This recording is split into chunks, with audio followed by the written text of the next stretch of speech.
Uh, all right, so welcome to the multicast. We're going live. I'm trying to get my tripod. For some reason, it look half crooked here. That could be for any reason. The Chains of Chaos. Good to see you in here. All right, so we're going live. I think right now we're on. We got Clapper Live going. I was able to get that going on a different phone. We're on Haps, so we're streaming on YouTube and Facebook. If you are interested in seeing recaps of these, it'll be on the replay on TikTok. It'll be posted on my Facebook, and it'll also be on my YouTube channel. So you can go in and look and join those. I got links in the bio. How y'all doing from Virginia, my friend? Good to see you. I'm having trouble with this one, so y'all just pray for us down here in Alabama. All right, so we are going to start off. This is going to be our Sunday night deal. Saturday night deal. Tomorrow we'll be doing a devotional. So we're going to give a couple of shout outs to Ready Wise. Ready Wise is our one of our sponsors for this. You can go to readywise.com and you can let's see if I can get this open and I'll show you what's in here. You can go to readywise.com and use discount code E2910, E29TEN, to get your own preparedness foods for emergencies, whatever emergencies you may have to face. Plus, they make good camping food. This right here, you just boil your water, you add it, you let it set, and you can eat it right out the pack. This is something I'm going to be using in some of my backpacking adventures. Me and the wife are planning to own a 16th anniversary hike this year. So how you doing this evening Doomsday podcast? All right, so help me share this out. Share this out to everybody that's in here. We're at whatever platform you're coming from. I'm coming this way, that way, and this way. But whatever platform you are on, share this out to your friends. Help us get this out. I'm going to go ahead. I'm going to start us off with a little prayer. Dear Heavenly Father, let us have a good live stream on any of the apps we're on right now. And just give us wisdom and help us have a good time and help us learn a lot. So I want to go over what news I could glean for February the 5th. So GoFundMe, they had decided they were going to allocate all the GoFundMe funds that were given to the Canadian truckers. They were going to give refunds to people. They were from Florida, South Florida. It's good to see you. They were going to give refunds to people, and they were going to basically redistribute that money to the causes they seem fit. So now they're backtracking on that. There's rumors of American truckers going and doing the same thing at the Mexican border. This looks like I'm having a little bit of time delay on Clapper. I don't know. I might not be seeing y'all's comments. So y'all share this out, and we'll keep this going. That light, I got a new light. It's bright. All right. Also, there have been increasing cyber attacks. There's been like whole countries that are losing power. And there's talk that it could happen into the U.S. As you've seen, a lot of people are talking, a lot of your news outlets and people that are talking about the scenario of basically domestic terrorism, what they're calling it. Becca Caraway, I just now seen who that was. It's good to see you, girl, from down there in South Florida. I just realized who it was from South Florida. But yeah, they're basically saying right now that it's going to be an act of terrorism, domestic terrorism, they say. So basically, they're going to blame somebody in this country, but it can be anybody, anywhere. There's hackers everywhere that could do these sorts of things. They've been hacking infrastructure over the last couple of years. We've seen, hey, Red 8, it's good to see you on here, buddy. They hacked two different local water facilities and basically deleted all of the programming to release the chemicals to treat the water, so people were getting bad water. So basically, this has been happening for a while. We've also seen attacks on our infrastructure here where we've had gas lines hit, we've had explosions and things of that nature happening. So it's going to be interesting to see what happens and what unfolds. We've got basically something happening everywhere.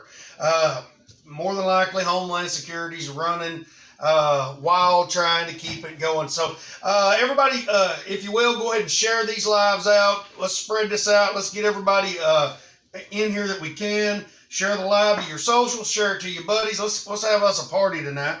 Let's get in here and talk a little more. All right, the U.S. troops have just landed on the Poland-Ukraine border. Now, I've seen a report that oh yeah, thank you, Red 8. I have to look at that. He's talking about a figure 4 trap for those that are on different platforms. But I seen a report that there's there's 50,000 troops heading that way for that that issue. So that's something to be praying about, folks. I don't want to be involved in that. I don't want our country involved in that. I don't want my kids to have to see an actual world war going on. So let's see how that plays out, and let's do some praying. Illinois mask mandate was blocked by a judge ruling. So you have a judge that's ruled that unconstitutional, I guess. The Amir Locke rally is marching in. They marched in Minneapolis here recently, so there's that. We'll see how that plays out. The Three Sisters volcano. We talked about this the other day. The Three Sisters volcano. The ground is swelling. Krakatoa has. How you doing, tattooed, bearded, chubby man? But yeah, Krakatoa, I think, has erupted. So we're seeing ground swelling. So what we could see happen is potentially a string of eruptions. I think these Three Sisters, they're all connected. It can be basically a chain reaction, and there's not been a lot of volcanic activity to hit America, they say, as of late, but it could happen. It could how would you say? There's not been a volcano that's massively affected America like these could if they erupt. My favorite make of the 9mm is going to be a Glock 19 or a Glock 43, 43X. I like the Glock 9mm, but that's just me. So let's go on further. We're going to look at, we had the winter storm hit New York State, Vermont, Indiana, and Maine. Got around 17 inches of snow. There was 87,444 people in Tennessee that was without power, 56,000 in New York State that was without power. So we're looking at, they're saying tomorrow things should start clearing up. The New York State governor deployed 24 National Guard to support recovery efforts in Ulster County. Massachusetts State Police have reported 200 crashes and this was by 1:46 February 4th, yesterday. And the reports were climbing. New Hampshire had reported 72. Memphis had a 15-car pileup. So, folks, thank you. I have a great face for radio. Thank y'all. Thank you, Lady Lard Har. I think I said that right.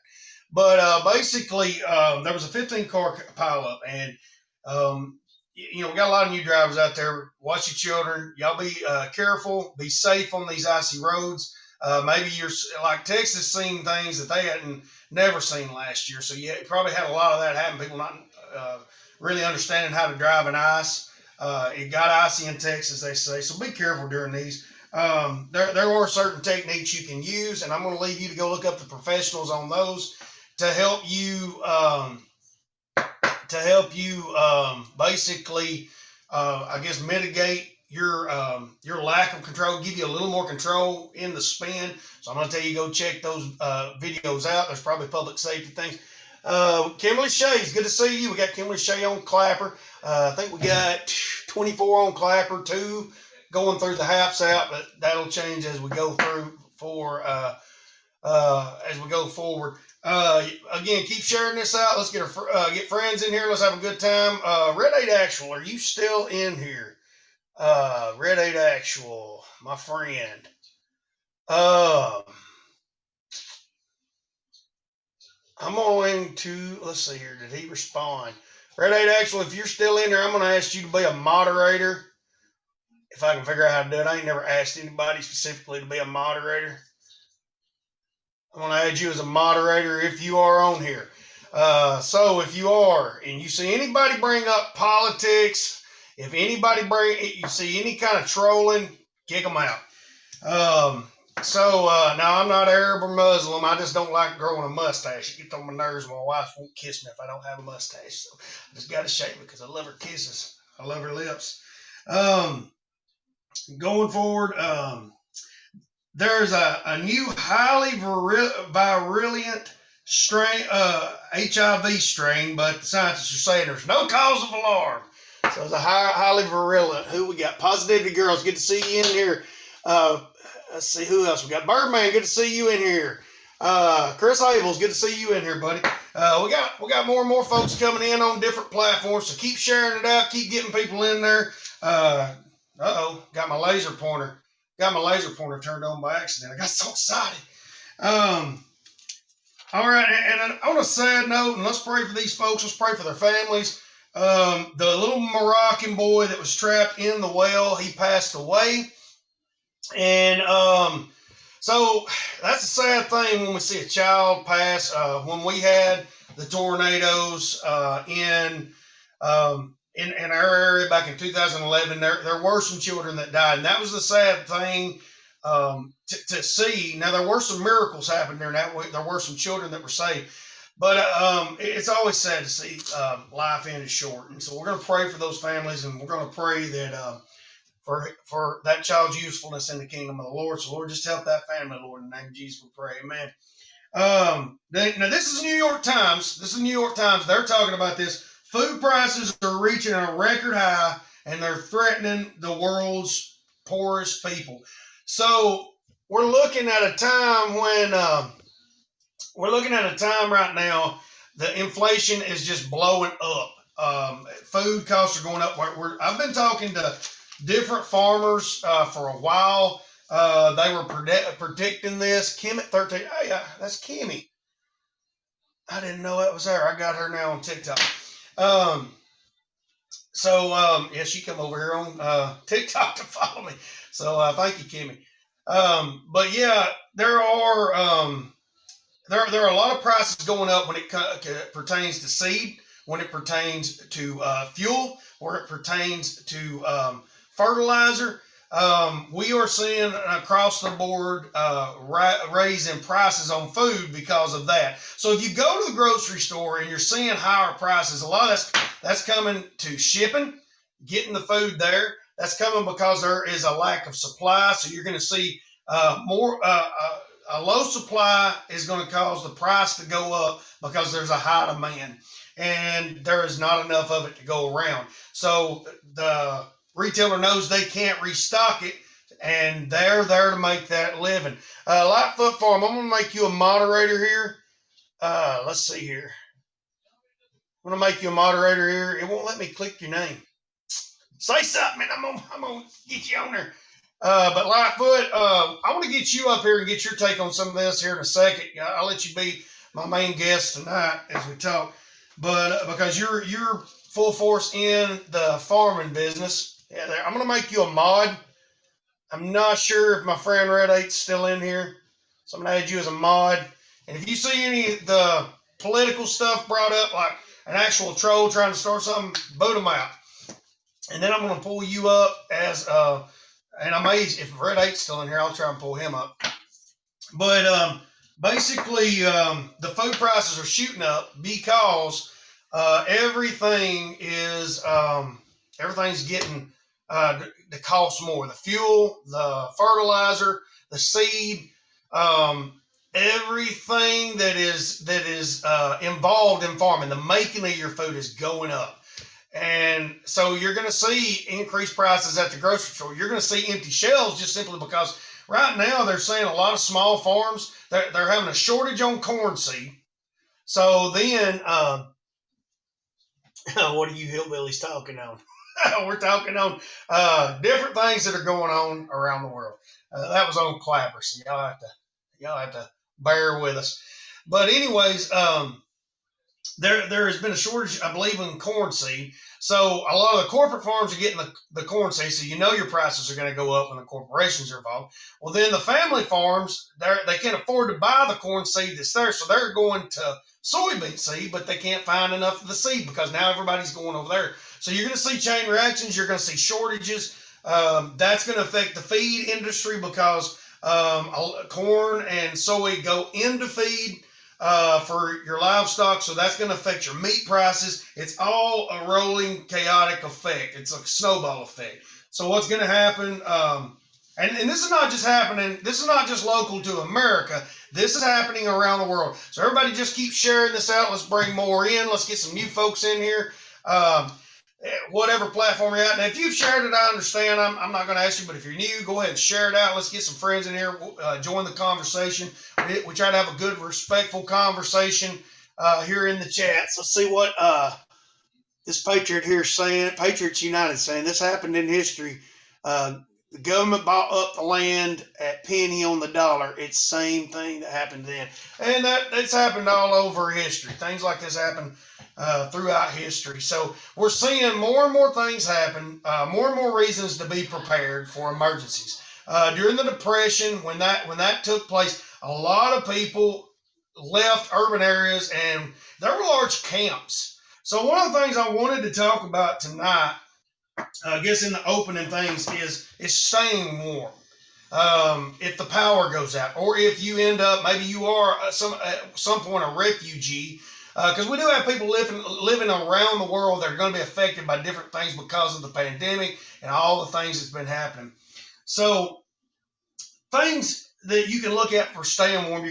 I'm going to talk about wool blankets. Now, this is a wool blend. Ideally, you would want a 100% wool blanket, but you're going to have a hard time finding them for a decent price. Oh, right, there he is. Yeah, we're getting it going. So the one thing about a wool blanket is it is one of the few insulators that you can wear. It can be soaking wet and still keep you warm. This pulls moisture off your body, so it's moisture wicking, a lot like your Under Armour. And what it does is just like your Under Armour, it's pulling that moisture off, so it's going to help you wick the moisture out, keep you from sweating and then getting cold, kind of like we do sometimes when we double up on socks. But there are ways you can make bedrolls out of this. There's a way you can make a pack. A lot of one of the things that happened during the Civil War, and I've been studying a lot on this, was the bivouacking that the soldiers began. They were doing a lot of stuff on foot. They didn't have Humvees. They didn't have Jeeps. So they would roll up their kits in these blankets, and they would carry them strapped around them because it was more comfortable. So one of the things about the wool blankets, you can get about 2 or 3 of these. And if you are near a fire, this is going to be your key thing to have because it's fire retardant. It doesn't just catch fires because it's wool. So, a lot of you got fire blankets that are made of wool. So you're going to be able to wrap yourself in this. You're going to be able to make a makeshift bed out of this. There is a diamond shape. I'm going to try and upload a video. There's a diamond shape pattern you can put these in where you bring the bottom up over. You basically folding it up in a burrito. So let's say you got your canvas tarp or your tarp. You're laying in it. You bring the bottom corner up. You bring the top corner over, tuck it under. You bring the other corner over and tuck it under you. So you basically got 3 layers, and then you can take that hood and pull over you. Well, then you can, in the same process, you're wrapping yourself with your tarp. So you've got all these layers to help hold in heat, create a microclimate. There were people that did this in freezing weather. And we got the Patriot up here. He's saying wool is an amazing fabric. It is. The military uses it. Militaries around the world use wool blankets. Now you can find this. I bought this specific one, and this is a 80%, and it's a pretty good size one. A military replica surplus one, but I got it for like 20-something bucks. So these are good to have. Now, another thing you want to look at with your sleeping bags, be very careful and look at the degree rating. This one specifically, this is in a compression bag, so I can get this down light, strap it to my pack, but this has got a 15-degree rating. You can also put liners in these, and with a wool blanket, you could hold up pretty good. You won't, but one of the main things that people are going to have to learn if you're sleeping outside. If you are, who do we got here? Scope Dope, good to see you in here. Man, I'm going to tell you, I keep getting up in this camera right here trying to read because that light is so bright. I don't know if I'm going to ever use it again. But these are 55-gallon drum liners. Now, a lot of bush scratchers use these, but these are good to have in any kit. You can reuse them. You want the 3 mil thick ones. These are 2 mil thick, but they'll do in a pinch. This is just what I was able to get from the local Walmart. But you can buy them from, you can probably scalp them off an industrial area. They might give you a couple bags. Let's say you're a homeless person. Let's say you are in an emergency situation. If you're freezing to death, you're going to dump that 55-gallon drum at the park, dump the garbage out, and the garbage is still inside. Fill that thing full of leaves, and then you've got a pad. And what happens is this: the one reason people die of exposure is a thing called conduction. When you're laying on the ground, it's pulling your body heat out. So you want to create a layer. Now you can do that with leaves and loam. You can do that with different things that are laying around in nature. But basically, you're creating at least a 4-inch compressed layer between you and the ground to prevent conduction and help hold your body heat. It's all about creating a microclimate within a small space. And that's what you're doing with sleeping bags, wool blankets. It's what you're doing with these ground pads that give you, one thing, this is going to help you get a good night's rest. And that brings me to another thing. We're talking about the Morris Kohansky survival kit. And he used something similar to this. This is an old coffee pot I picked up at a yard sale. I still got to put a knob on the top, but I want to do a good idea of Freedom Prepper Kim. Good to see you in here, girl. Again, everybody share this out. If you've already shared it out, I understand, but share this out to your socials. Let's get this out there. Let's get more people involved in this. Let's get, if you got friends that are not preppers, that maybe this little bit of information may stick in their brains and help them, share it to them. Maybe they'll come in here. Survival. But the Morris Kohansky, Kohansky, I can't tell. This is he carried one of these old coffee pots, and this has got the percolator in it. But in this, he would put everything he needed. He'd have a plastic drop cloth. He would have a 55-gallon drum liner. He would have a Mylar space blanket. He would have jab or no jab.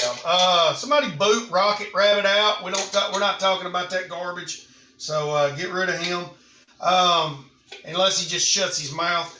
But anyways, this right here would hold everything you needed. And the focus was on a good night's sleep and staying hydrated.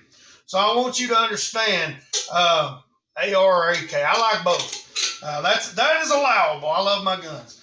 But anyways, this would hold everything you needed to keep you hydrated. You could boil water. You could get a good night's sleep, because you need at least about 4 hours of sleep to stay hydrated. Let's see who we got up there. Wilma Fingerdo, good to have you in here. Let's see, please check out. Okay, we'll check your post out in a minute.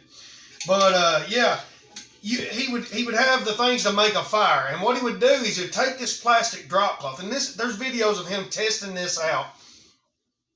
Let's see, what did Rocket Rabbit say there? Make sure, maybe I said the wrong thing. I'm not seeing Rocket Rabbit's reply. She may have kicked him out before I could see it. But anyways, he would, Morris Kohansky, he was a Canadian survivalist, and it was time tested. There's videos of these shelters he would make. He would make raised beds with these leaf beds, and he'd use these garbage bags.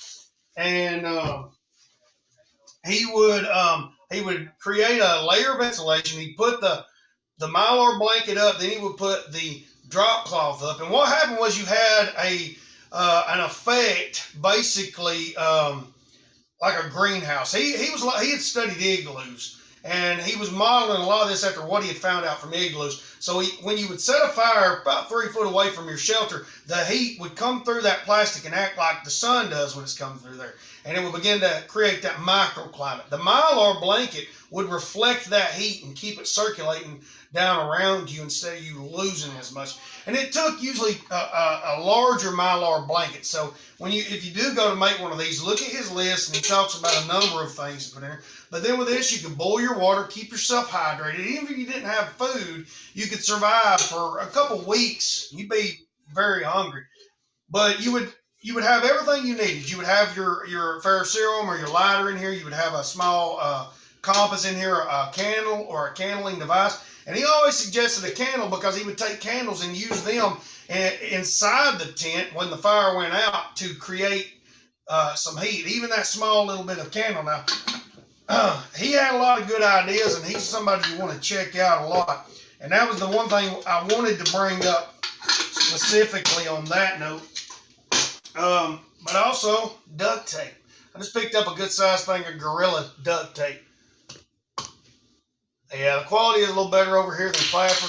I've got a very old phone I'm using on Clapper. I got like 3 phones right now we're using. So Haps has got some kind of rough quality. So y'all forgive me on Haps, y'all forgive me on Clapper. And this light is so bright. Dig out about a foot in the ground body size. Yeah, now see, this is something that Patriots United is bringing out. The hip hole. That is something I didn't think. When you're bivouacking, they call it. When you're just in your bivvy and you don't have a tent, you dig out that hole and you put your loan down in there, and it kind of gives you that good laying space to keep you from getting that rough lay on the ground. And so I mean, there's a guy I've been watching lately. He actually did this, went out and dug it out. And this is something I think I heard a guy, Ashton Kutcher talked about. Yeah, Clapper is an adult, 18 plus version of TikTok, and you can have firearms and you can use foul language. They smoke pot on there and don't get in trouble.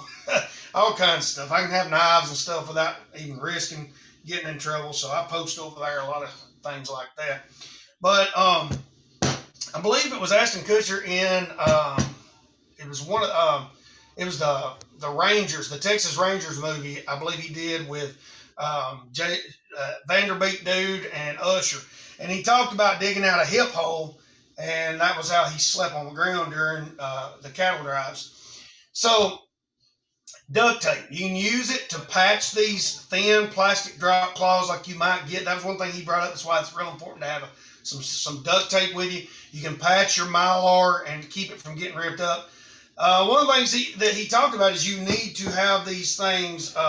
You got to learn to kind of work with these thin materials, but once you get that shelter made and up, then you're just going to have to patch holes that may get, come in it through wear and use. But he had some that he had been using over an enormous amount of time. I mean, this guy was making knives out of saw blades and a number of different things. So that's the main thing. So we're going to give another shout out to our friend, one of our sponsors, Olight. Olight. This is the O-Pen. It's got a specific name, O-Pen Pro. Look at that. Heck yeah, you can go get any kind of Olight products. It's got the laser beam. I think I just blinded somebody. The best fire starter in the world. All right, I'm going to tell you the best fire starter in the world, tattooed, bearded, chubby man, is going to be Fatwood. Just the heart of a pine tree. That's going to be one of your best things that you're going to be able to find consistently. Let me see if I've got another one of them Olights in here. Yeah, you can go to olight.com and use DB29, code DB29 at checkout, and you will save. Let me put this up. You'll save 10%. You'll save 10% on ReadyWise if you use E2910 at ReadyWise.com. Yes, here it is. My favorite little light, the Olight Baton. These things are waterproof. Now, if Red 8 Actual's still in here, he is, duct tape's one of the best fire starters in the world. Yeah, and you can start fire in cold weather with this stuff. It'll just keep burning.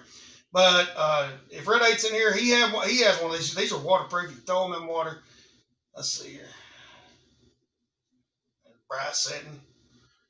It's got a magnet on it. It sticks to the wall. You can't. Some of y'all can see this, but let's see here. Something metal I can stick it to. That's aluminum. It won't stick to that. I think that's silky saw. There you go. Park it anywhere. Chop the axe into a tree. Park it anywhere. And anyways, that's the spill for them. Some agreements I've made with them. Well, thank y'all for being patient with that. And we do thank you if you do go buy some of these products and use them. Duct tape. Duct tape will burn. Gorilla tape is the one I prefer. I've lit fires with it. You can put it in a triangular pattern in the wet weather, And let me see, I'll make that for you because that's part of staying warm. And I'm going to show you how to make this this triangle of fire thing. Take it. You're going to roll it up. You're going to get 3 of these. And this comes in with, I always carry a big lighter. You're going to want to carry a big lighter too. Who we got up there? Infamous Load Eyes, good to see you. I'm back on Clapper again. I finally figured out how to get this old phone rigged up. We got people coming in from every direction. Get this going. I'm not going to light this in my house now. Y'all don't worry about it. But I am going to give you a good idea of how to lay it down. You're going to want to gather smalls. You're going to want to be gathering small branches. You're kindling. You're going to want to get whatever's wet, because once you light this up, you are going to be using it to dry off the smalls, and then you're going to start that stacking method, and you're going to, as they burn, they'll dry more wood, and eventually you're just going to be feeding it. And if it's wet, I'm just going to tell you, and you're going to be, it's freezing cold. How you doing, Jeremy? It's good to see you.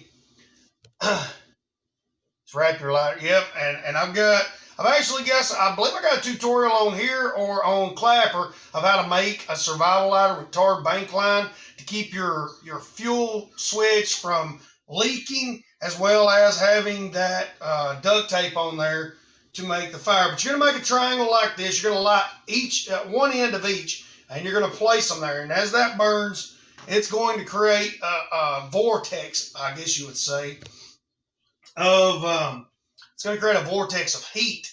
And what's going to happen, you're going to be able to dry out that wet smalls, and then you're going to catch them on fire. Then they're going to dry out bigger kindling. How you doing, prepped and prepared? You're going to see, and you're just basically building a fire. It's just going to take longer because it's all wet. Now, I'm going to tell you, if all else fails, the best thing I've seen for starting a fire in the rain, if that don't work, maybe you're in a hurry. You're going hypothermic. I took an axe. I busted a lighter.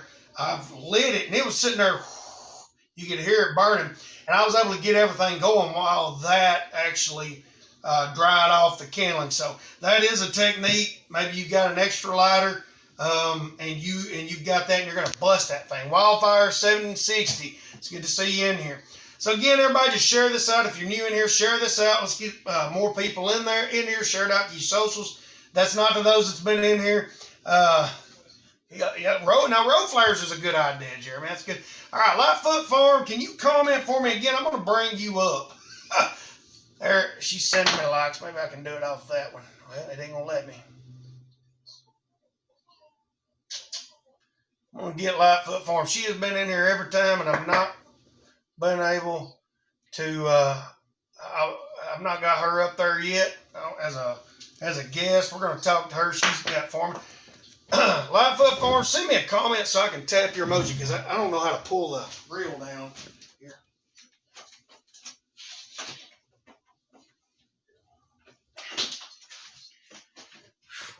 Getting parched. Let's see here. It's not letting Lightfoot Farms. Okay, let's see. Let's say guests.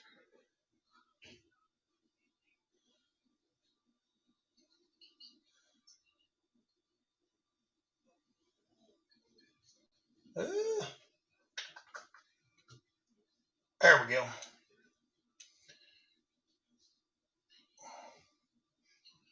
All right, we got your invite sent. Come on up. Did it send it to you? Let me know. Oh, you can? Oh, okay. Well, Doomsday Podcast, we ain't had you up in a while. So let's bring you up, bud. We'll send that to you.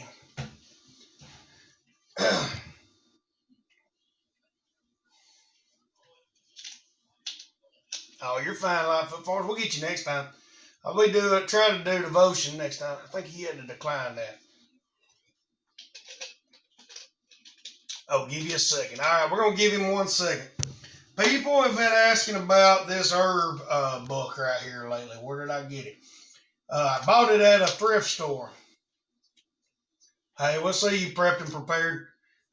It's the complete medicinal herbal. Um, it just ends right there. Complete medicinal herbal. I can't tell if it's a guide, but it's a practical guide to the healing properties of herbs, which with more than 250 remedies for common ailments. Penelope Odie, forward by Mark Blumenthal. So, what we may do, I'm gonna bring a few people up. Where is Jeremy? Jeremy's still in here. I'm gonna invite him up, and then let's see here. Doomsday Podcast. We'll bring him up in a second. How you doing, Jeremy? Hey, I can see you this time. How's it going? Pretty good. All right, I can't see you now, so. There's always some kind of technical issues, ain't there? Something. Are you now? Do you live way out in the backwoods? No, actually, I live in the middle of central Kentucky, in the middle of farmland. But So- I've tucked myself so far into farmland that you would really have to search for me to get to me.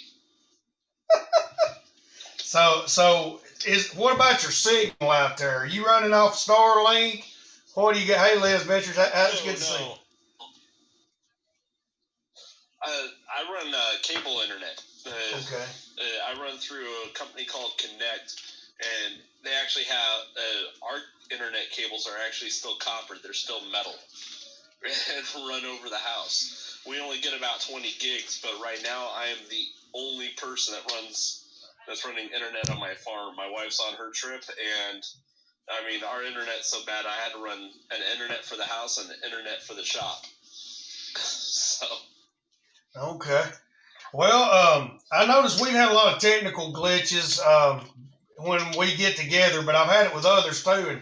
And there was one lady that had Starlink, and they're good for out in the country and doing, streaming and things. But at the same time, when you're out in the country, so it does cause issues. How you doing, Tattoo Beard? Tattoo Bearded Chubby Man? Is that going to be your new brand? Hey, what's going on? What's up? One thing, just a little snippet of advice when it comes to poor Wi-Fi and quality. If you have smart TVs and devices, literally put them on power strips to where you can just turn them off completely, like disconnect them from power, because they will use up a large bandwidth doing all the data mining.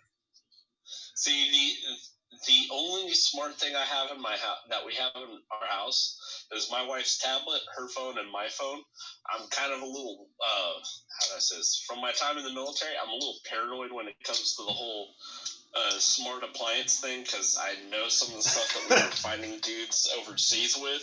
So after that, I'm like, yeah, there's no way. My wife is like, let's get a smart TV. I'm like, no, they have cameras, they have mics. I'm like, there's no way. All I got to do is say one bad thing and tick some little high school kid off, and freaking he's putting my stuff out everywhere, because these little hackers are nuts. Oh, yeah.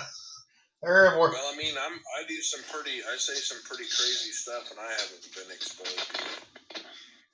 Well, I'm going to say... And I mean, if the FBI is cracking my phone and going through my pictures, that's their bad, not mine. I feel like this is me, and this is where I'm at with they already got all my info out there, I guarantee you.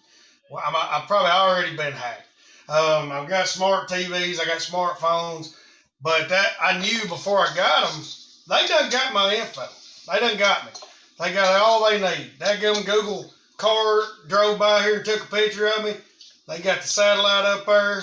Now they got my phone info, and they've been doing this since before, anybody even really knew. So, they got all they need on me, probably. What's funny is I'm in so far back in the freaking farmland that Google Earth hasn't updated the picture of my farm for like 4 years. Well, here's the thing with me. I have no fear anymore. I got so stressed and I quit. I have a Google facility like 2 minutes walk from my house now. They bought my grandparents' old farmland. They put in the Google data center. They turned it into a fortress, basically. It's like one way in. Like, you know how they'll. Oh, not only that, guess who pays for the freaking, and I'll tell you this honestly, guess who pays for the freaking security for those places? Probably us. The federal government pays for the security. The feds do. Yeah. And the reason why the feds pay for it is because of the fact that we have access to all that data mining and stuff. That's all paid for by us. There were some papers that came out. It was something like 4 years ago, where all the original data mining stuff and all that were all off of contracts with the feds. And I'm telling you, when I left, some of the stuff that I was hearing from buddies of mine at MI and some of the buddies of mine that were all over the place, I was horrified. It was literally a contractor who did stuff for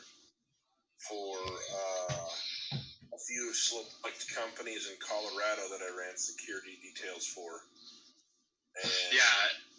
And and I did some security contracting with the State Department, and I ran into a lot of people where it was like, holy crap. Right. And like, have you ever heard of Storage Tech? Heard of them. I know you've probably heard of Platinum Protection Group. Well, yeah, Storage Tech is the actual,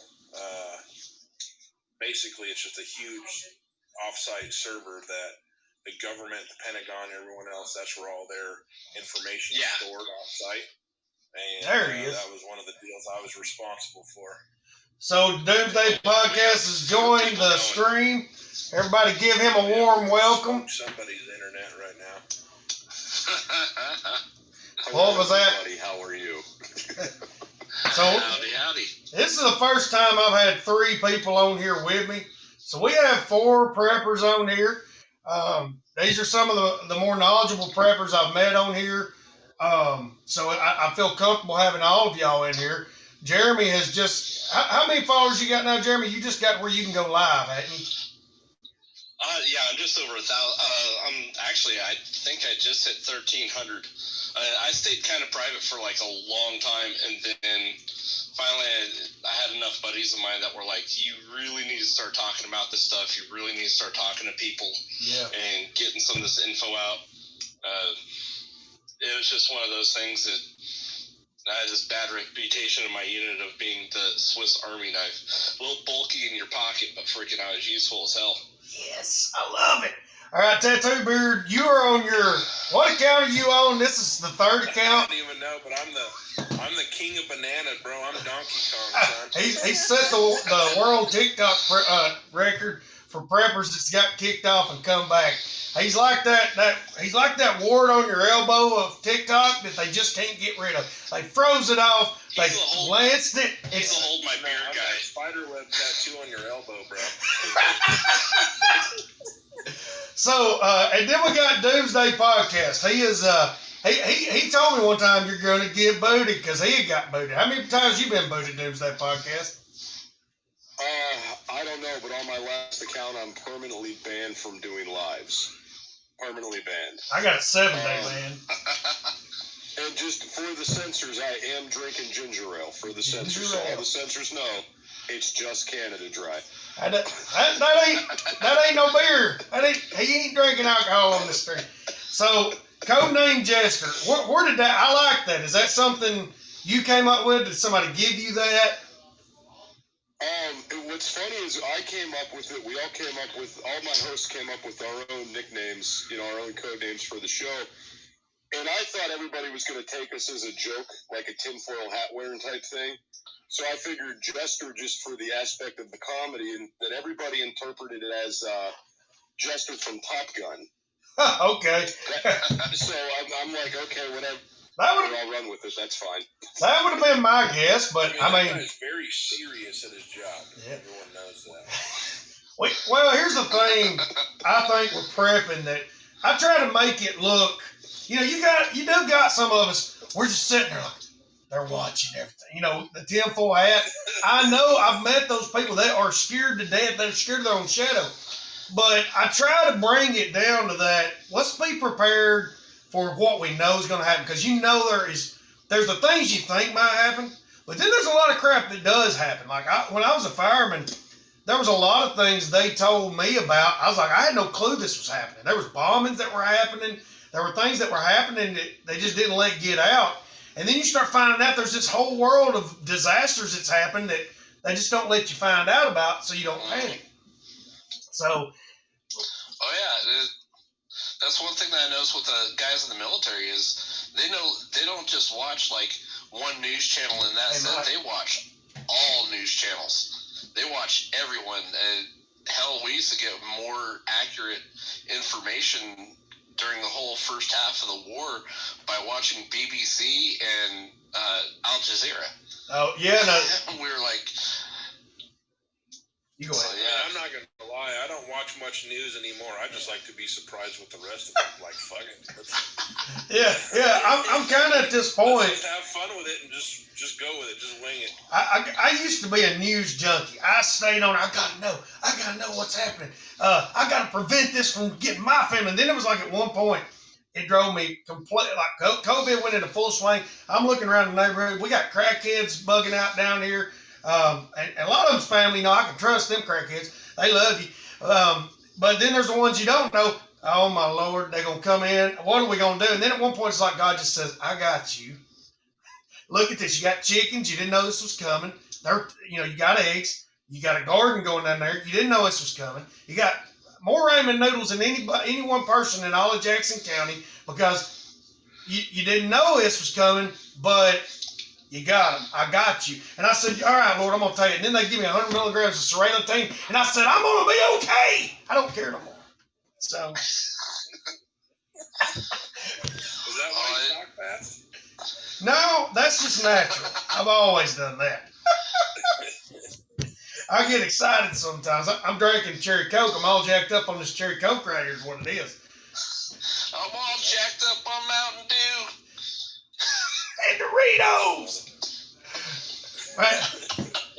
Doritos and Mountain Dew are a Southern staple. When it goes down, them things, that's going to be premium trade value. It's going to be the Mountain Dew and the Doritos and ramen noodles. Hell yeah. Oh, I'm telling you what, in Kentucky, I have seen some crazy stuff. Did you know that Mountain Dew was originally made to go with bourbon? No, I didn't know that. And and I'm telling you, I've tasted it. It's not that great. I don't know what they were thinking.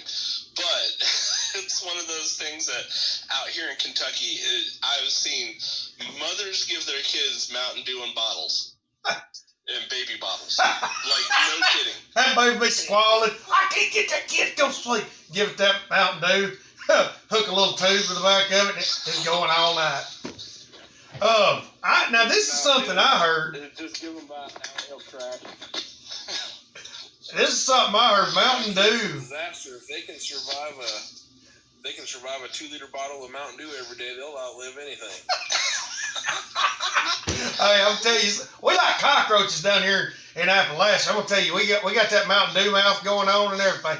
It'd be a man sitting out there with no teeth in his mouth, but you'll watch him survive that nuclear holocaust. One of the things I heard about Mountain Dew, why it was originally made, was now this is the first time I've heard that, but I heard that a lot of moonshiners were using it to kind of mask what they were doing with the moonshine trade. That's where it come from, Mountain Dew. So they started that up, and then it just kind of became what it is. Freedom Prepper Kim says, "My boys won't." I grew up racing, and we used Mountain Dew syrups to prep tracks and stuff. To prep. Really? Yep. Did you say to prep traps? Like even, Because of the sugar? The NHRA uses Mellow Yellow. Well, Mellow Yellow still uses actual sugar, so that would kind of make sense. Yeah. Well, you can still get Mountain Dew with real sugar. Now, what did you say y'all used it for? 50 more, but... Right. What did you say you used it for, Tattoo? Traction compounds for tracks. Oh, I thought you said Laid traps. on the track. I was like, man, what are you trying to catch, Yellow Jackets? No, I ain't trying to catch nothing that's trying to be sticky. Hell no, bro. Like, I don't know what. Putting that in them old hummingbird feeders, jacking them hummingbirds up. Get y'all a little hummingbird stew. Right. All right, everybody share this out. Fact about hummingbirds is they're not even attracted to the red color. That was just some old wives' tale thing that's always been used. And you could just use the clear sugar water and actually save them their kidney. Yeah, so I put that's all I do is put sugar water in there. So one of the main things I want to ask, what's everybody kind of thinking on the troop movements, Russia, China, World War III? Now, do we think it's going to happen? I mean, what's y'all's thoughts? We'll start with Jeremy. Jeremy, what are you thinking on the Russia thing? All right, so Russia just put a halt to everyone getting ammonium nitrate from them, right? Have you guys heard that yet? Yeah. All right, so there's a couple really big things with that. Number one, Russia and China just jointly said, NATO, you need to stop spreading out. Like, flat out told them that this is no good, we ain't doing this no more. And they told them that they needed to cease and desist. Then Russia said no more ammonium nitrate to anybody outside of Russia. That starts a really bad chain of events. That starts, if we don't have ammonium nitrate, we can't grow corn, we can't grow a lot of stuff because a lot of farmers are what's called monoculturists. They grow one crop and that's it. Out in Kentucky, they have switched up where they started doing soybeans and corn so they can switch off every year and the corn will grow. But a lot of farms and a lot of their fields and stuff, they keep throwing ammonium nitrate and a lot of these nitrates and stuff out so they can grow corn because corn is a grass. So now that Russia's doing this, they've pretty much set us up so that, number one, we can't get this to grow. China has the third largest grain stocks of any other country in the world. All right, so they've been gathering up corn and rice and everything else for however long. And most of the corn and stuff that China has, they turn into ethanol and they sell to us. We also make our own ethanol, but we don't make enough to cover all the ethanol in our fuel. So if you go and you look at everything, they're kind of setting us up for a 1-2 punch. They're going to make fuel extremely expensive. They're going to make corn and anything that we have, which is the majority of our food, is going to go up in price because we're not going to be able to grow as much corn. And then on top of that, the base chemical for a crap ton of our munitions is ammonium nitrate. A lot of our C4s, a lot of our explosives, a lot of our stuff like that starts off as ammonium nitrate and all those base chemicals, what they call the trace chemicals, to create these compounds. So it's just one of those things of I can see stuff setting up and I can see stuff coming down the line, but I see it coming down the line probably not next year. We may get into something over Ukraine and stuff like that, but I think that we're really not going to hurt and we're really not going to deal with actual troops where we're dealing with them as civilians on our land. Not for a couple of years, if it gets that far. If anything, they'll start throwing freaking very large cylindrical objects at each other. Yeah. We'll deal with that more than we'll deal with freaking actual troops. So, do you think China may be trying to goad us into a fight with Russia so that we'll already be engaged in that, start getting weakened, and then they'll come in? I think that China and Russia hold the largest border between two countries of any place else in the world. If people think that China and Russia haven't been talking for years, they're ignorant. Tattoo Bearded Chubby Man forever and never got into a fight. He had to cut out. I'm sorry about that. Tattoo Bearded Chubby Man's cut out. All right, so Doomsday Podcast, what are your thoughts on we're gonna invite Texas. Okay, we're gonna Get him back up there. There he is. Might have kicked him out. So, Doomsday Podcast, what are your thoughts on what's going on right now? Let's get your thoughts on this. So I have a two-part answer. Both are going to require a tinfoil hat. Where's that?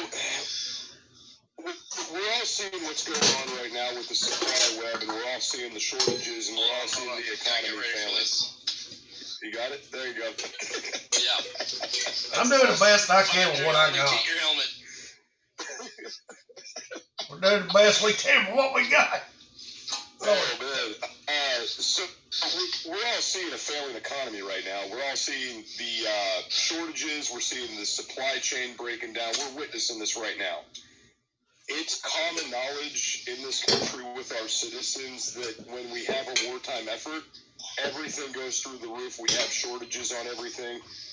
Part of me thinks that this is a gaslight situation to explain away the failing economy so the Democrats don't look bad.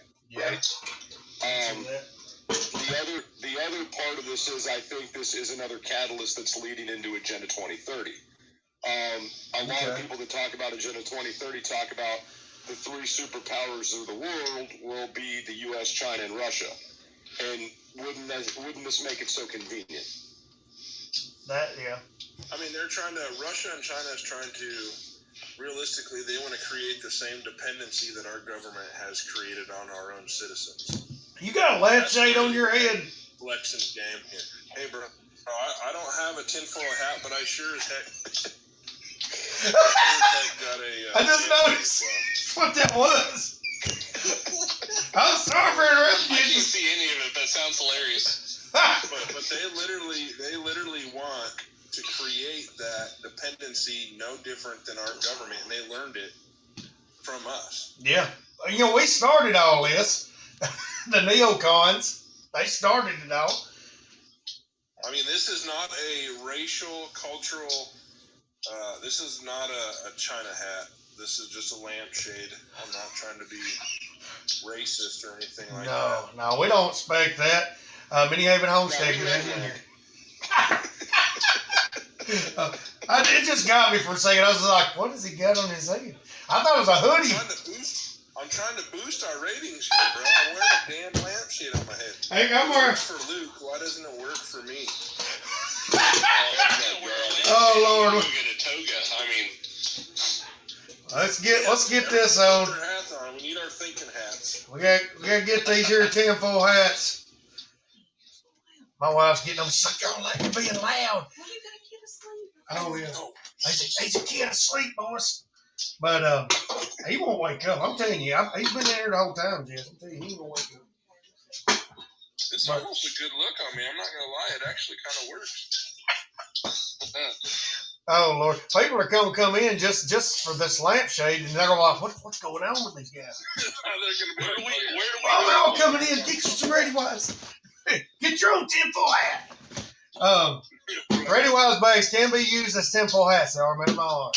So there's that spill. Oh, somebody's wearing a tinfoil hat? All right, let's go ahead. Find a helmet, get a helmet. Baby, can you go to me a roll of tinfoil? Yeah. Uh-oh.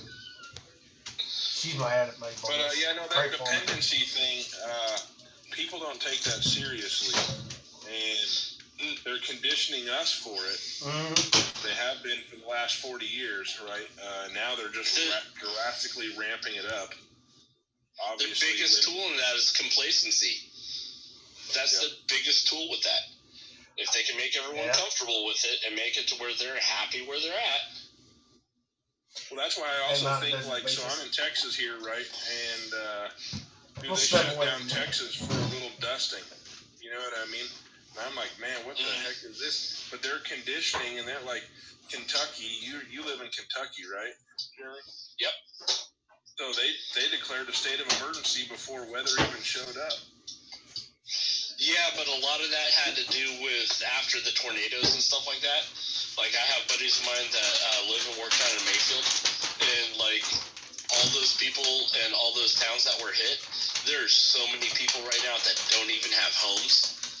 Like, they went through Mayfield, and there was a lot of people that were living in tents and stuff next to where their homes used to be, trying to get things rebuilt because they had farms. The same thing happened in Louisiana last year.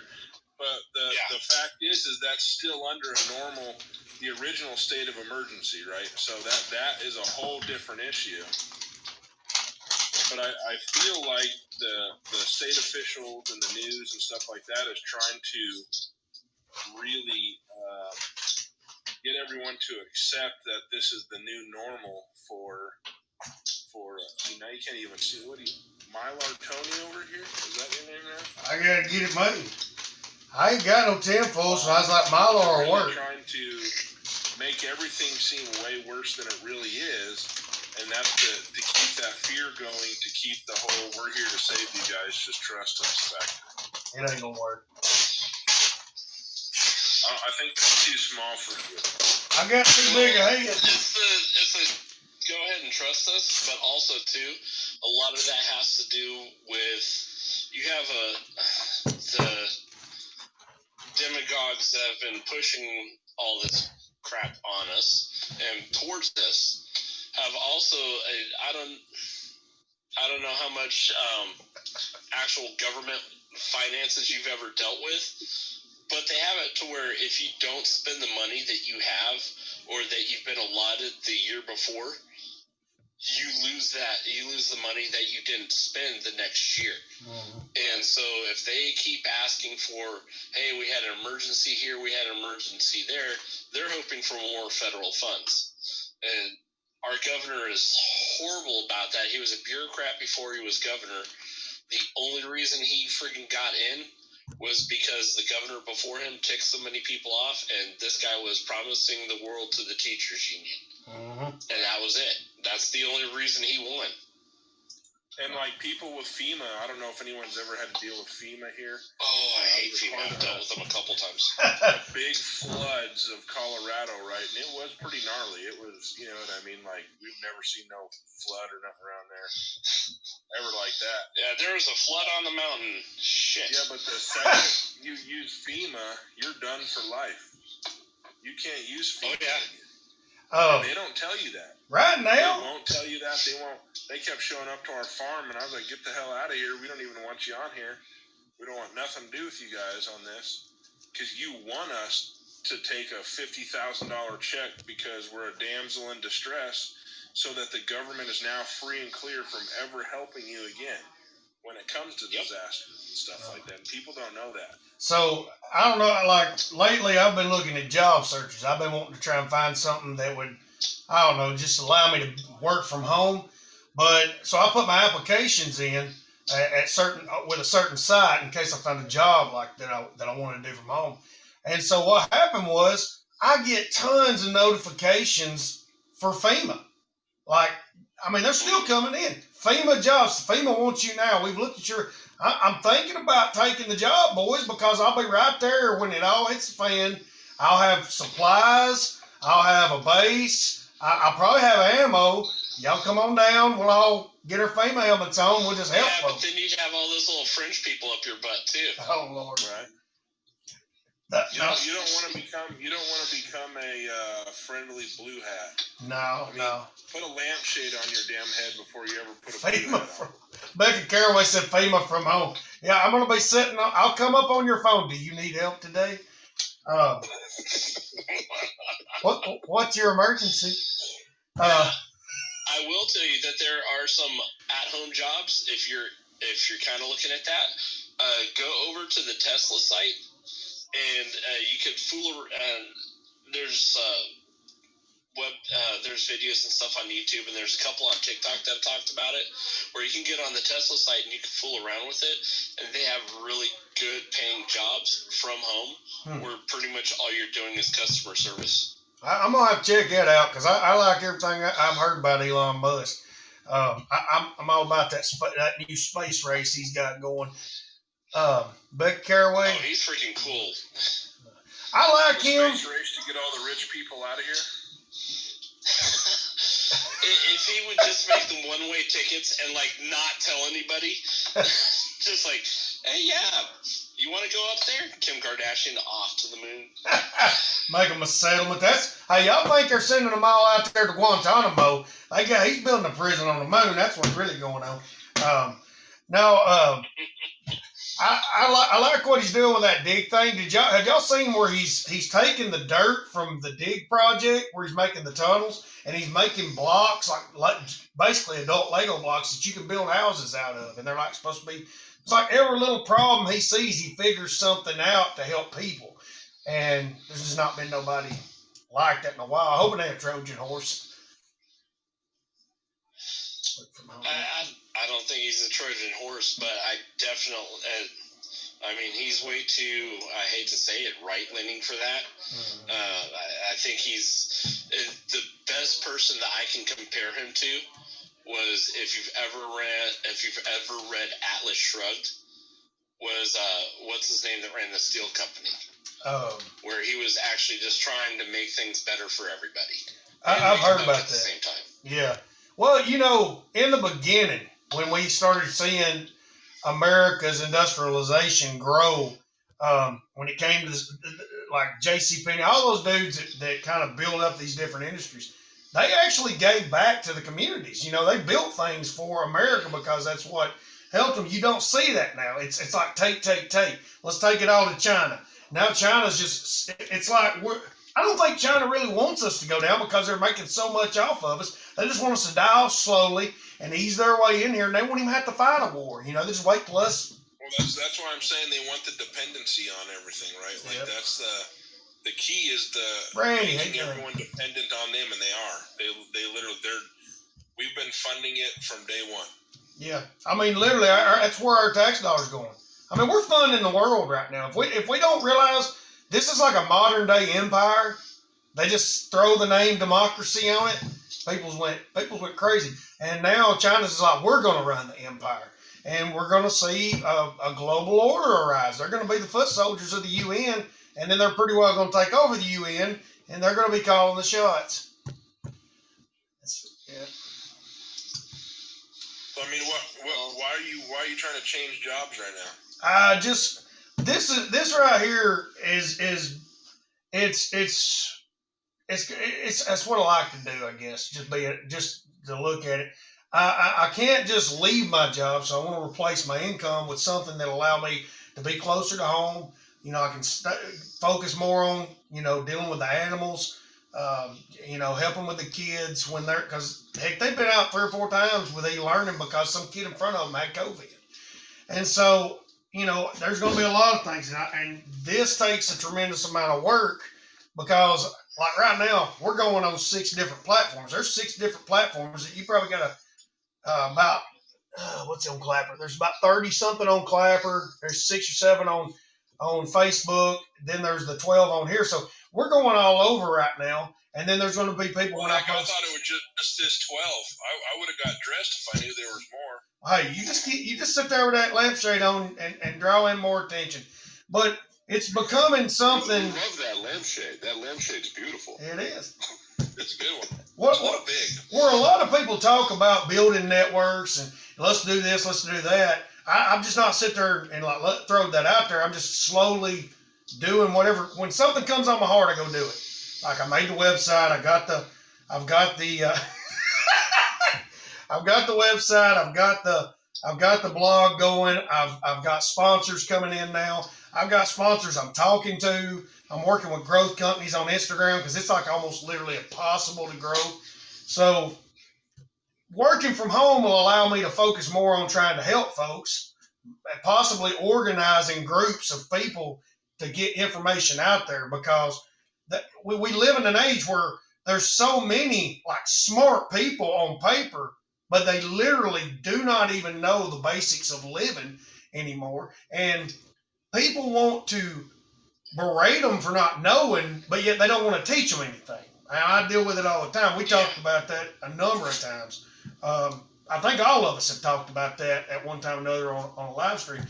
People, they gripe about the results that they brought about, and so if we're going to teach this generation, which is what I really feel led to do, because I feel like we can come out of some things if the Lord tarries, because there's been times like this before where people have lost mass amounts of knowledge, people have lost old ways, but we're still here.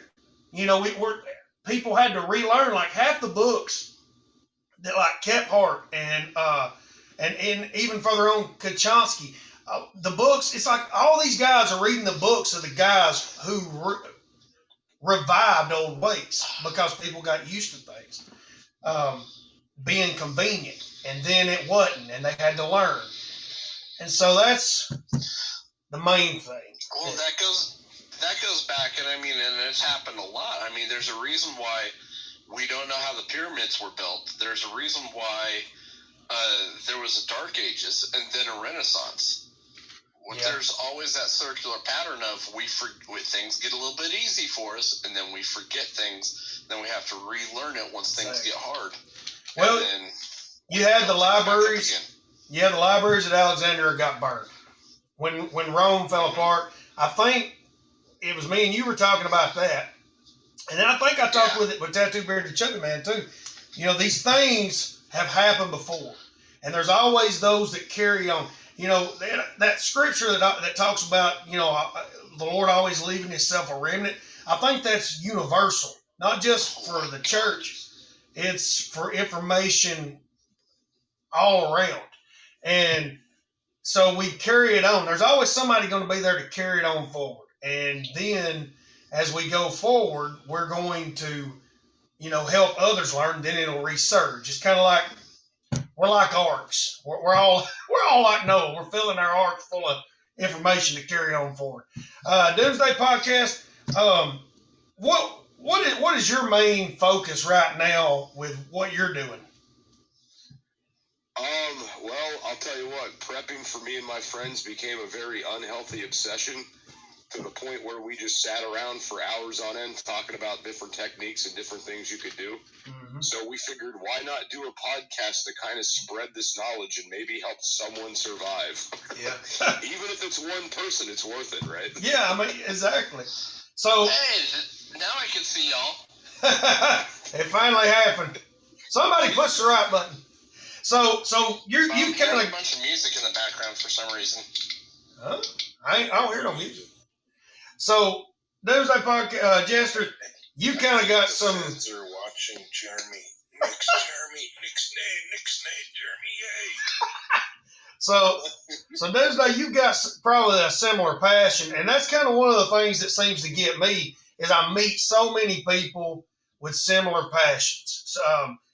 In this regard, like a lot of y'all may know Grow Food Now. Y'all know Danny V. So I met her on Clapper. And we met a few that had similar notions. Then I come on here and I meet everybody here. Thank you, Kim. Thanks for coming in, Kimmy. And so we got so much of the same mentality and thinking. And then I got people coming in DMs saying, we think a lot alike. And I'm thinking, you don't realize that's just a call that's going out to people in general, because you've got the homesteading movement that started up. You've got the prepping movement that's grown.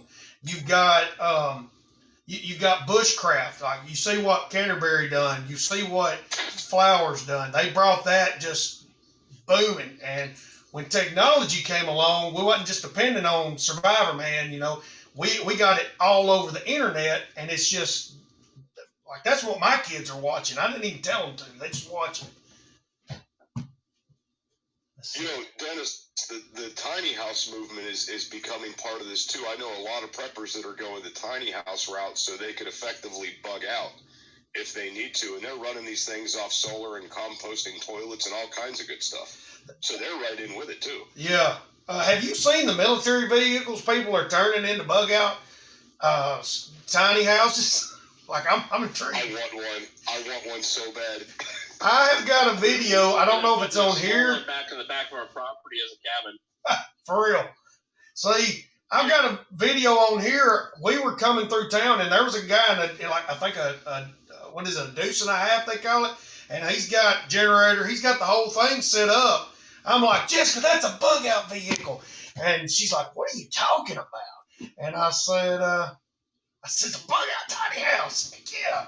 I'm excited. There's only one problem with those deuce and a halves. Try and find some tires for them. You blow a tire and you're screwed. Oh, dang. I didn't know that. I'm glad you told me. 3 of them before you're stuck. Yeah. Yeah. So I've got a buddy in South Carolina. Excuse me. I met him on Clapper too. Now he's got a whole trailer set up. He's with a whole group of these this kind of mobile prepping unit. They went like places completely off grid. People don't normally camp. They got their campers. They got generators. They carry tons of water, and so I mean I can definitely see where these different movements are. Or it's like, why is all this happening? Is it a natural occurrence? Is it something built into us? I even see it with the kids. Like my little young boys, all they want to do is go outside, and then all they want to do is fight. They're like wild as bucks, and I'm like, somebody's put it in them. They know they got to survive.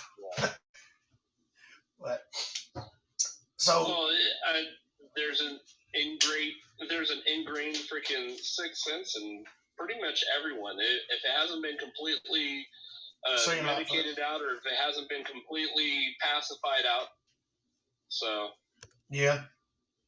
Becca Caraway Clapper. The reason why I started this, like the prepping stuff, is because I came across a lot of false, harmful information that people were biting into, right? And they were biting into, the next thing you know, they got 14 totes of knickknacks and they still don't even know how to use it, right? Yeah. They don't. They just don't. And what I really try to focus on is mentally prep your mind, and then mentally train yourself to utilize. You can get by and live life with a handful of tools as long as you're properly trained to do so. Yeah. And people see all these preppers and going, well, God, they got $22,000 in stuff. And it's like, well, you really only need about $3,000 worth of stuff, and you will far succeed the lifespan of that person who has that $20-some thousand worth of stuff. That's been the main thing, and I know it's been a big debate. We talked about this the last live stream we did. There's a big debate on right now amongst our creators, and I do want to tell you, take everything you see on here with a grain of salt. Hey, Lindsay. Do your due diligence. Hey, Lindsay. Okay, Colorado Camel Queen, that's her name. I do want to, Becca Caraway Clapper is like an adult TikTok. You can have guns on there, so that's one of the big things. So I got kicked off here one time when I was doing a multi-stream. I had a 1911 go, yeah, because I do that on Clapper, and then a 7-day ban.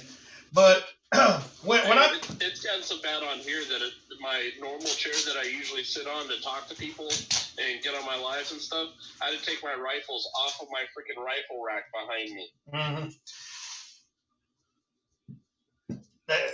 Nowhere Ranch says you need more skills than what preppers tend to have. You can't just buy, and that is exactly true. It's like you can have a load of duct tape, but if you don't know the 110 ways or the 110,000 ways to use it, it's useless to you. But I made a cup out of this stuff one time that would hold water. I'm just saying. I made a cup that would hold water. Well, I mean, people don't understand the useful. Like when I was like, hey, what's the best fire starter out there? And you were holding duct tape, and then you didn't even say it. And I'm like, what the hell's wrong with this guy? Well, I know it's literally just holding duct tape, but it's one of those things that you can wrap it on everything you have just as a grip. Yeah. And you have an abundance of fire starter. That's, you know what I mean? Like, well, and that stuff, it's like lighting a tire on fire, dude. It's gonna take something with it. Well, you know what I mean? Like, when you're saying that, yeah, I understand, but fat wood is out there, and I can find it pretty good in the woods, and it lights up as good. So I want to save my duct tape for dire straits. Hey, Pelican Cabin, man, good to see you in here. Vaseline, cotton balls, and fat wood, yeah. So, yeah, but you're exactly right. This is one of the reasons I keep the 1-inch Gorilla Tape to go taped on a lighter for that specific thing, that and Band-Aids, because I always seem to get cut. And I'm on blood pressure medicine now, so I bleed like a stuck pig. And so just slap that on there. But, yeah, I mean, one of the big things has been getting out and testing the gear. I got tons of pots. Because, like you said, I go in a junk store and I just go wild. I've got a video fixing to come up. One of my things is the reason I do that. It's not because I need all these folks, and I hope people ain't stuffing their bag and buying everything I show. But where you may not find the Stanley pot, you may find this in a junk store. I'm trying to give options to every level, but at the same time, we're going to give you a tried and true thing that can get you by till you can afford something, or you run across it, or if you lose everything, then you have an option, and that's kind of. And a lot of times that older stuff works so much better. I mean, if I can get an antique tool, antique wrenches and stuff like that, antique screwdrivers where there's still that forged steel, not that chrome vanadium crap, but actual forged steel where, I messed up the tip. I could take that over, hit it with some sandpaper or file, get it back into shape and get it back working. I'm going to do that. Yeah. I mean, I won't even lie. My freaking coffee pot that I use every morning is literally 100 years old. It's an old percolator. It is the best thing I ever use in my kitchen. My favorite thing. I mean, I got to crack a joke, but that's probably why you're bald. It's that old lamp poison. The running joke in my family is I haven't been carded for cigarettes or tobacco since I was like 17. We've all got that problem. Says preppers concentrate on survival for a short time, not thriving for years. And that's kind of where I feel like the bushcraft aspect is going to have to come in, because you're going to have to be able to build a long-term shelter if you plan on bugging out. Wall tents, things like that. Homesteading. Yeah, homesteading. See, I mean, literally one of the best things to do is just start going and buying books of Amish. Yeah. Well, that's the smartest thing you can do when it comes to books, for just learning how to do it without that. So I get your thought process on old tools and stuff like wrenches and stuff, but really you almost need to go back to where you're just building wood plugs and pins. Yeah, and that's where the augers come in. See, Pallet Cabinet talking about bugging in, and I can see that's going to be the thing to do if you can. And Tattoo Bearded, your name's so long. Tattoo Bearded Chubby Man over there. You call me Ryan, Ryan, okay. I didn't know your real name. I've just called you Tattoo Bearded Chubby Man. And what was your last other two names? Don't tell everyone else. I don't want that to get out on the internet. Don't nobody tell nothing. Tattooey. Tattoo.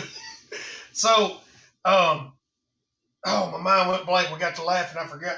But now you were talking about going to a warehouse and you had enough people to secure the warehouse. And I can see that working if you have a good sized group. You need about, 25 or more though. And then you would have to have the supplies for those people to get by. I mean, that's not something I would do. Mm-hmm. I was just throwing that out to the people who are so ill prepared. That's your best choice. Mm-hmm. You know what I mean? Like, assemble and go and take over a warehouse and hunker down. If all you have is mop, bucket, broomsticks, because that was what was in the warehouse, you got to do the best of what you have, but that's going to be your best chance being ill prepared is to do something like that. Yeah, I would say it all. You go ahead. Well, remember we had that conversation where I said, hey, in every book you have that older guy that freaking teaches everyone how to live the old ways and how to get stuff done and how to figure out how to get stuff done. We're getting to that point where we're going to be those older guys having to teach these younger kids how to do stuff. They'll have that strength in the backs to be able to do that heavier work for longer periods of time. But it's going to be us having to teach them. And not everyone's going to have that person. I mean, as sad as it sounds, and it's something that I coined laws in the military, and a lot of my buddies use it afterwards, there's going to be a true social triage when everything happens. Oh, yeah. If it gets that bad, there's going to be a social triage in a way that people have never seen. Yeah. Now, explain the term social triage to those that don't know what you're talking about. All right, so triage goes back to, in medical, everyone, they break down injuries and they break down wounds and sicknesses by who will survive, who won't survive, who's the first up to get treatment, things like that. So when it comes to a survival situation, there will be certain people that will survive, like absolutely will survive. Either they're too mean, they're too angry, they've done their survival training, they've done their prepping, they've done their homesteading, they've done this, that, and the other. They're in your top tier of your survivals and your social triage situation. Then you have the people that have skills but haven't really trained, and they're like your second tier. Those are like your doctors, your nurses, your mechanics, your pharmacists, your what have you, that haven't really trained, but they do have a skill that puts them above everybody else. Mm-hmm. Then you have that, and also too those educated people that can adapt. Those will be really big because they will be able to move forward and kind of adapt to their situation as they need to. Mm-hmm. Then you have your third tier, which are your average Joe American Joe Sick Pack that is like, okay, well, I can figure something out and all that, and they're willing to do some work to get food, and they're willing to learn, but they've got to find people to learn from. They got to find people like us. They got to hook themselves up with those tier 2 people, stuff like that. Sometimes you'll get some of the Joe Six Packs are good at putting people together, so they may end up kind of pushing themselves up the chain a bit. Mm-hmm. But they're tier 3. Then your last tier, your tier 4, those are your people that haven't prepped, are medically infirm, and don't have anybody to help them take care of themselves or take care of them. That's your crackheads, your druggies, and stuff like that. The minute that the source runs out, they're freaking twitching like a freaking leaf on the wind. I know that's most of my help down here, boys. I'm like knocking your crazy. My tier 1's hook up with my tier 4s. That's my tier 1. I can point, survive anything. Like tier 2. But then your worst ones, your tier 5s, are going to be your ones that don't freaking believe it's happening. Mm-hmm. That aren't willing to adapt, aren't willing to believe it's happening, aren't willing to either get moving, get out of the way, or help. Those are going to be the ones where they're like, well, I don't have to do this. I used to be a lawyer. Or I don't have to do this. I have a social degree in freaking underwater basket weaving. Well, when we all die of the new flood and all that, you can make us our food baskets. There we go. But those are the people that were like, well, why do you have to kill the chicken? You can just buy it from the store. Oh my gosh, that's what kills me the most right there. So you named off the social triage, and I'm gonna have to start winding it down. We're at 10 o'clock. My wife's been got on to me for yelling, and so y'all pray for me down here. If I wake that kid up, I'm gonna be sleeping outside on the porch. But I got a tent now. So hey, just put a lampshade over your head if she comes down. She'll forget behind the what she's curtain. pissed at you about. So Doomsday Podcast, what is your closing thoughts? We got Jeremy's triage. What are your closing thoughts? Anything that we've not brought up you want to bring up to this? Not something I'd like to bring up, but something I'd like to say. For everybody that's new out there, this is a good time to start getting going. Follow these guys. Follow everybody. We have a real good community built around here. Just don't subscribe to certain individuals on this platform because you will get the bad information. Unless you want to be entertained. But there you go. But I had someone reach out to me today saying, hey, where's a good place to start with my kids? And I gave them a couple pieces of information. But the one thing I told them is start following people on here because everybody's got their own niche thing that they're doing. Mm-hmm. And if you haven't started yet and you're thinking about it, definitely start. Don't ignore the feelings you have. Get going with it. And I like what you're saying there. That if you feel the anxiety, you can feel it in the air. It's like you can cut it with a knife, as they say. Something's brewing, and I feel like we're all it's that herd mentality. We're all collectively sensing it. So, Tattoo Bearded Chubby Man, your closing thoughts as we end the stream. I don't really have any closing thoughts. I'm usually an opener. Okay. But, no, I mean, so like, I'm just gonna capitalize on what Doomsday Prepper or Doomsday Prepper podcast is saying. So, like, getting your kids involved or getting your family involved can easily start with a pair of $20 walkie-talkies and just get people starting to get familiarized with communication, because communication is one of the most important tools you will have in a situation. So, yeah. if your kid goes out and plays, give them the walkie-talkie, teach them how to use it, teach them what channel it is and stuff like that, and start testing them. But when it's time to come home, they ring in on the walkie-talkie. Well, before you give them the walkie-talkie, a month into it, and you want to test their skills, change the channel.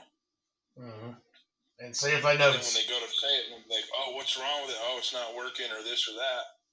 Then you start teaching them those very cheap lessons to where they're not going to be useless in a situation that is so easily predictable or preventable. Sorry, not predictable. So prepare your children. That always comes up. I was talking to a buddy the other day. I said, what do you have prepped for your kids? And he sent laughing emojis, and he said, nothing. But we got 2 of everything. I said, at least get them a hydration pack with a Sawyer Mini. Because if they get separated, they're good for a couple days to stay hydrated. And all they got to know is how to fill that up. Give them some meals in a package. Maybe have them a metal canteen and teach them how to boil water. They may not remember that, but they may teach them how to make a simple shelter with a like a Mylar style blanket, and maybe get them some Swiss Army knives with a saw and teach them knife safety. That may give them just a chance. If you get separated in an emergency, like you got to run, and then you lose them, that may give you time to track them down. And he seemed to be he's really stepping things up. He's sending me things every day now. He's starting to see, hey, something ain't right here. He's even talking about moving down here in the South from Virginia. So I'm going to go ahead. Those were all great closing thoughts. Jeremy, thank you for the societal triage breakdown, because I feel like people need to realize, look at that scale that he named off. Where are you on that scale? Are you that person that's going to be a problem, or are you going to be part of the solution to a group of people that are trying to make it? So figure out where you're at. If you're new to this, you want to get into it.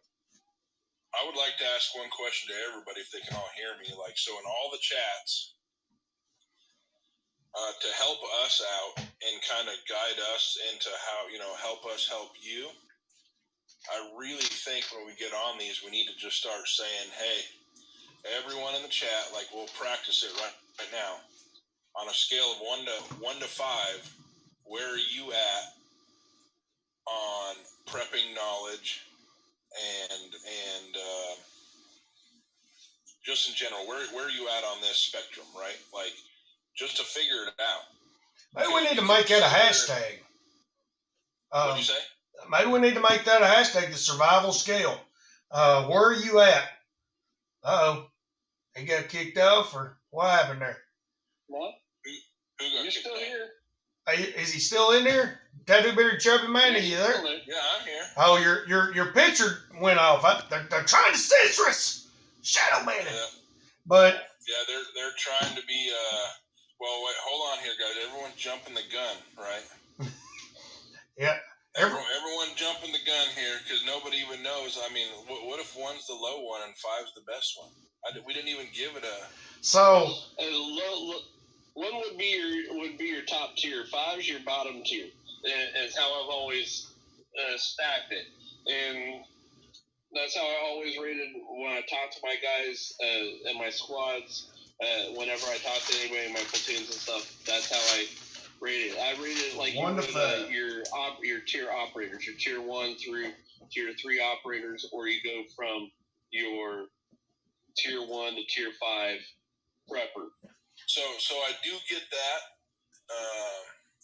thought process and everything. But the one thing I've really wanted to stress to people, regardless of their background, is to not militarize prepping and survival. Because that leads people, that gets a whole other intimidation factor on individuals to where it just shies them away from it, right? I can understand what you're saying there. I do like the scale of 1 to 5, but maybe we narrow that down 1 to 3. 1 is you are preparing. 2, you're thinking, and 3, you're not doing anything at all. How does that sound? Or do we need to be more in depth? Well, I mean, so it really kind of depends, right? I mean, to me, you would either need to be an A, B, C, D, or F, because everyone's gone through that grade school, right? Yeah. Not everyone's gone through military knowledges or has any type of military background or training. I like the grading scale. A, B, C, D, and an E. Okay. So we're gonna C, D, and F. I don't know where you ever got an E from there, fucking Edge, but that's a northern thing. A, B, C, D, E. I'm just going by the original alphabet. I'm from Colorado originally. There, calm down. I'm from Pennsylvania. We had that, north of the Mason-Dixon there. E was always excellent. My mind's thinking regular alphabet. Don't quit making fun of me on my show. My mind ain't working. You're making fun of yourself. I'm just trying to prevent that. I know. But A, B, C, D, and F. So the survival scale, hashtag survival scale. That will be a hashtag. We can start doing a trend on that. I'll start putting. Yeah, I think we need to put that in every time we go live. You know how you can put that one message that everyone sees first? Okay, yeah. Right when they come in.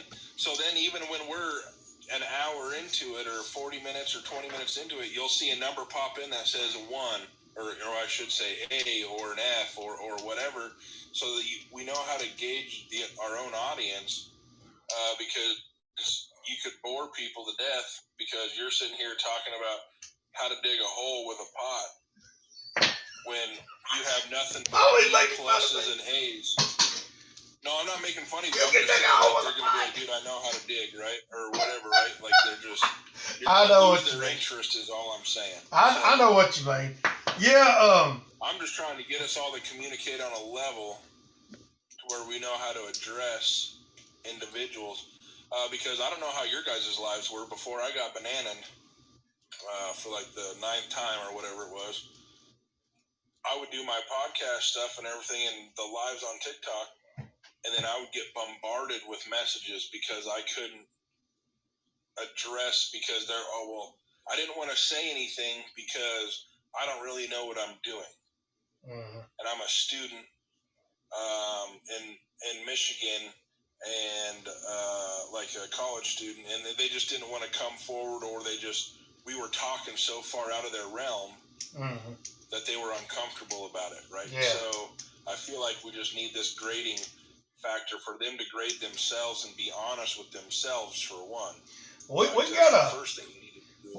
We have a pretty wide range in our audience, it seems, and that's why I bring you guys on, because I am that eternal student, and y'all all seem to know a good bit. So I try to bring on folks that are more knowledgeable on different aspects to kind of chime in on things, and we'll have other guests in here, because I know not all of us. I'm not going to be able to do a set time because they're changing my schedule up. So y'all may not see me for a little while, but yeah, if we can. Well, I mean, right, so might be able to quit with my schedule. So if we want to set up a weekly thing or something like that, and whoever wants to show up, I can set up a solid every week. I do it this day, do a live, and whoever's there is open.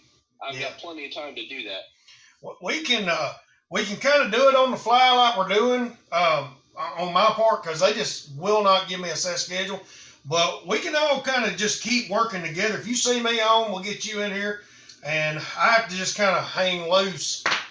But we do have one good thing. We got the replays on here, YouTube, Clapper's not doing replays yet, but Facebook, when I can get Instagram working and Haps, YouTube, Facebook, and TikTok have the replays so people can go back.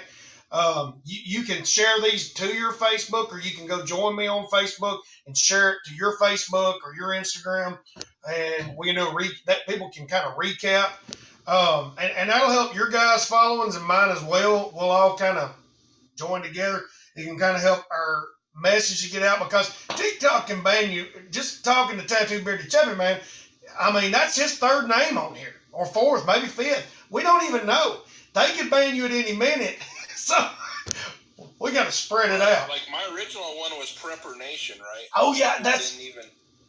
Yeah, and I mean that didn't take long. Yeah, they got you. You was at 100 and something thousand, weren't you? No. That one was. I can't remember. I know Doomsday Podcast. There was a fair amount on there. It was just.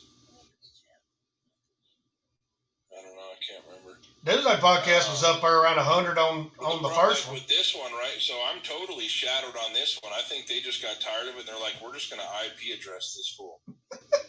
They got you. You know, because, and I every time, and I've deleted my accounts, right? Like, sent the ones you get bananaed, you can never go live on and stuff. I just delete them because it's pointless. And then, of course, I send them a review because TikTok's dumb enough to allow me to review their services. So then I go like, this is just a bunch of biased blah blah. You know? So we've got to spread this out, because at any point in time we can lose everything. That's one of the reasons I share everything to Clapper too, because see, I've been with them longer and I have a bigger audience there. Facebook is kind of more my local thing, and Instagram is a work in progress. So, but we do have the website. So y'all guys, if y'all get a chance to contribute some blogs to the website, I can, DennisBuzz29 at gmail.com. You can mail me your ideas. I will post links to your socials if you want, or online businesses, anything of that nature, links to your accounts here or other places, and we will get you up on that. That'll give another resource that we can grow from. And so I'm going to go ahead and head into the prayer time. So I'm going to just give everybody here that's a host, if you're cool with it, then you can hang out. If you're not, I understand if you don't want to be here during the time of prayer. If you're in the live and you don't want to be here in the time of prayer, I understand. But I always like to end with prayer. And then I'm going to do some shameless spills for our sponsors, because gear costs money. I'm not working overtime to do this. So this is a lot of work. So we're going to put that towards I guess you call this an end times ministry. Praise the Lord. Hallelujah. But we're all going to go to the Lord in prayer. Dear Heavenly Father, we thank you for letting us gather here today and exchange experience and knowledge and time, Lord God, to help educate folks for things that may be coming. You see our world, it seems to be in peril. It seems to be perilous times, if you will, Lord God, that are happening all around. People are afraid. And I pray that what we do gives them some comfort, gives them some hope, for them and their families, and gives them a little bit of strength and less anxiety by latching on to some of these ideas we put out there, that they can be prepared for these to some length. God, I pray that you protect every one of these men here, protect their accounts, Lord, help their videos get out there to the people that need them, and bring us all back here at the next appointed time, Lord. In Jesus' name we pray. Amen. So, boys, I want to thank y'all. I'm going to drop y'all down and start doing these things. And is anybody fixing to go live? No, man, you caught me in bed. Okay. Yeah, I gotta get some sleep. I got planting and stuff to do tomorrow. All right, I got church in the morning, so I was going to send everybody y'all's way if you were doing a live. So again, everybody, if you're new, give these guys a follow. If you're on Clapper, give Doomsday Podcast a follow. Tattoo Beard Chubby Man, you on Clapper? No, I never got on it yet. Okay. Well, give Doomsday Podcast a follow on Clapper. And hey, we're gonna try and do this again soon. I'm gonna be doing devotional tomorrow, and then we may try to do another one of these forums after the devotion. So, dude, every one of y'all, it was good to have y'all in. I thank y'all for your input. Tattoo Bearded Chairman, I may not be able to drop you down. I don't have an X. Oh, I'm hard to get rid of, bro. There you go. You were underneath Doomsday Podcast. Y'all were on top of each other. So, all right. So, shameless spiel time. You can go to edge29chaos.com. You can find many of our sponsors. We have Grim Workshop as one of our affiliates, Battle Box, Viper Tech Knives, Instafire. Any of these companies have products that I've tested. They have brands that are tried and true through the ages, and also you can just clicking those banners helps support what we're doing here. We're trying to kind of organize, and you see us. We're coming up with our survival scale. So next time, be thinking, where are you at on this scale? I'm just gonna go ahead and say I'm probably at a 5. I'm probably got an F, and I'm just learning from all these good folks here and trying to pass on what I can get. Possum Holler Trading Post. All right, there you go. Don't forget the Possum Holler Trading Post. Also, check out Olight. Discount code DB29 at Olight.com. You save 10%. You can get you a pen. You can get you a Baton 3. You can get some. Hey, that Baton 3 will catch your name blanket on fire. So there you go. You can get that. You can get all kinds of great things on Olight. They're even selling knives now. I don't know about their knives though, so just I ain't tested them yet. Also, check out ReadyWise. Discount code E2910 E29TEN. You can go there and get you 10% off your purchase. We get a percentage of that. That helps us with what we're doing here. And also, if you are interested in writing for the blog, if you're interested in contributing to our blog, you can contact me on my email, DennisBlush29 at chaos at gmail.com, or you can go to Edge29 Chaos Preparedness and you can contact me there. Send me a message. We'll get with you. We'll paste and copy your thing onto my blog site. We'll set a date. I'll tell you when it's coming out. We'll get your info out there, and we'll do our best to help get you some exposure and get that out there through all our platforms. So we thank you all for coming in. We thank you all for just watching this good fun time and discussion we had. And also, just be safe out there and trust me. We'll see y'all tomorrow as we do our devotional. Take it easy. All right. Going to end these TikTok lives. See y'all on Clapper. We'll see you, Yellow Cake. I didn't see you hop in there. This light's so bright, buddy. Thank you for coming in, bud. If that'll end. I always have a struggle with Clapper on this old phone. There we go. All right. We'll see y'all later, folks. Take it easy.